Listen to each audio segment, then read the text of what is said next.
ఆమె కాంగ్రెస్లో fire brand. ఆమె వైఎస్ఆర్ ప్రోత్సాహంతో రాజకీయాల్లోకి వచ్చారు. ఆమె వైఎస్ఆర్ టైం 2009లో మొదటిసారి మంత్రి అయ్యారు. ఆయన మరణం తరువాత జగన్ వైపు వచ్చారు. ఆ టైంలో ఆమె అప్పటి కాంగ్రెస్ సీఎం రోసయ్యనే ధిక్కరించిన సందర్భాన్ని అంతా చూశారు. అంతేకాదు, జగన్ కోసం ఆమె తన మంత్రి పదవిని తృణప్రాయంగా త్రుజించారు. నిజానికి అప్పటికి ఆమెకు మంత్రి పదవి దక్కి కొద్ది నెలలు మాత్రమే అయ్యింది. అయినా వైఎస్ఆర్ కుటుంబం పట్ల ఆమె చూపించిన విధేయత ముందు మంత్రి పదవి లెక్కలోకి రాలేదు. జగన్తో ఆమె అలా కొన్నేళ్ల పాటు ప్రయాణించారు. ఇక విభజన తర్వాత తెలంగాణలో ఆమె చాలా పార్టీలు మారారు. అయినా రాజయోగం మంత్రియోగం పట్టలేదు. ఎట్టకేలకు ఇప్పుడు మంత్రి అయ్యారు.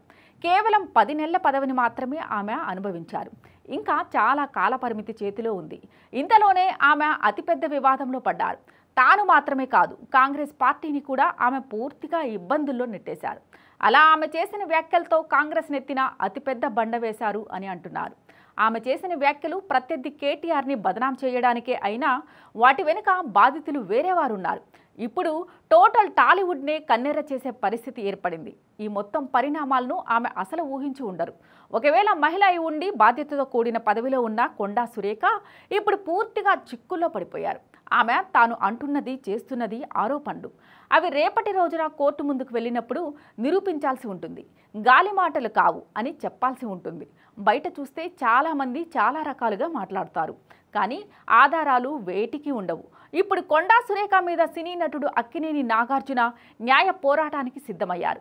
ఆయన పరువు నష్టం దావాల్ని నాంపల్లి కోర్టులో వేశారు. దాంతో కొండా సురేఖ పూర్తిగా ఇరుకున పడిపోయారు అని అంటున్నారు. ఆమె కోర్టు ముందుకు వెళ్ళి ఆధారాలు లేని ఆరోపణలు చేశారు అని కనుక బయటకు వస్తే అప్పుడు ఆమెతో పాటు కాంగ్రెస్ పార్టీకి కూడా బిగ్ ట్రబుల్స్ స్టార్ట్ అవుతాయి. ఒకవైపు చూస్తే కాంగ్రెస్ గతానికి భిన్నంగా ఎంతో కొంత ఐక్యత ప్రదర్శిస్తూ అదంతా ఒకటైం వరకే అని అంటున్నారు.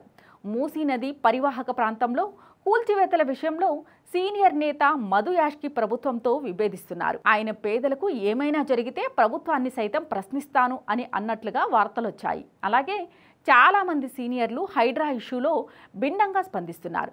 నిజానికి ఇలాంటి ఆక్రమణల విషయంలో, కూల్చివేతలు వంటి కఠిన నిర్ణయాల విషయంలో సొంత పార్టీల నుంచే మద్దతు తక్కువగా ఉంటుంది. ఎందుకు అంటే అందరే కాబట్టి అని అంటున్నారు. ఇక రేవంత్ రెడ్డి 10 నెలల పాలన పూర్తయింది. ఆయన వరకు బాగానే ఉంటున్నా సమస్యలు అసలైనవి ఇప్పుడే మొదలయ్యాయి అంటున్నారు. టాలీవుడ్ విషయంలో కాంగ్రెస్ ప్రభుత్వాలు ఎప్పుడూ సానుకూలంగా ఉంటూనే వచ్చాయి. అయితే ఇప్పుడు మాత్రం ఇలాంటి ఆరోపణల వల్ల గ్యాప్ పెరుగుతుంది అని అంటున్నారు. మంత్రి సురేఖ చేసిన దాని మీద ఇండస్ట్రీ పెద్దలు అయితే గుర్రుగా ఉన్నారు. అదే సమయంలో పౌర సమాజం కూడా ఆగ్రహంగా ఉన్నట్లు వార్తలొస్తున్నాయి. కొండా సురేఖ ఇష్యూ అంత తేలిగ్గా క్లోజ్ అవుతుందా అన్నదే చర్చగా ఉంది. ఈ విషయంలో ఆమె మీద యాక్షన్ని డిమాండ్ వస్తోంది. మరి ఆమె ఫైర్ బ్రాండ్ ఆమెను ఉంచినా లేక తప్పించినా చిక్కులు తప్పవని కూడా అంటున్నారు. మొత్తానికి కొండా సురేఖ బండ విపక్షం బీఆర్ఎస్ మీద పడలేదు, సొంత పార్టీ మీదనే పడింది అని అంటున్నారు.